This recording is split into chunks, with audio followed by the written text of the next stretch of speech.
BLA کی تحویل میں موجود 7 فوجیوں کے خلاف جنگی جرائم کی سماعت روک دی گئی ہے۔ ریاست BLA کے ساتھ پس پردہ مذاکرات پر مجبور ہو چکی ہے اور بلوچ تنظیموں نے 7 فوجیوں کے لیے عام معافی کی اپیل کر دی ہے، جبکہ BLA نے واضح کر دیا ہے کہ اگر ان کے کمانڈرز رہا نہ ہوئے تو موت کی سزا پر عمل درآمد ہوگا۔ اس کے علاوہ آج کے ولاگ میں ہم ڈسکس کریں گے کہ افغانستان کے بعد قطر بھی BLA اور BLF کی مکمل حمایت میں سامنے آ چکا ہے۔ BLA کو دہشت گرد یا فتنۃ الہندوستان نہ کہنے اور افغان وار میں افغانستان کی سپورٹ پر الجزیرہ ٹی وی کی پاکستان میں بندش شروع ہو چکی ہے، یعنی الجزیرہ پر پابندی عائد کر دی گئی ہے۔ اس کے علاوہ آج کی ولاگ میں ہم ڈسکس کریں گے کہ ملٹری اسٹیبلشمنٹ اینڈ کمپنی کے ڈرٹی گیمز نے ملک کو لائبلٹی بنا دی ہے، لیکن عسکری بزنسز پروفٹ میں چل رہے ہیں۔ ملٹری اسٹیبلشمنٹ شریفوں اور زرداری کے درمیان معاملات انتہا سے زیادہ بگڑ چکے ہیں۔ گورنر ہاؤس سندھ خالی ہونے کے بعد کچھ اور بھی بڑا ہونے والا ہے، کیونکہ ریاست کا ناجائز بچہ MQM ناراض جو ہے۔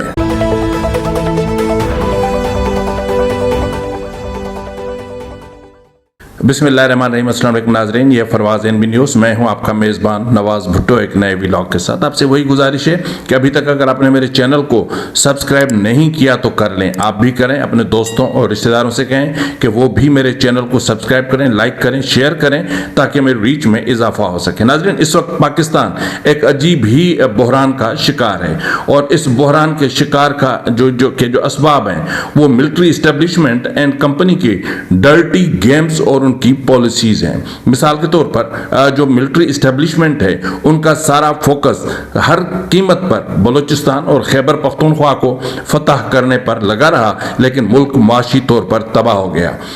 ملٹری اسٹیبلشمنٹ نے پارلیمان کو غیر مؤثر کر دیا اور چنتخب حکومت کو بھی غیر مؤثر کر دیا، اور سینٹ کو اپنے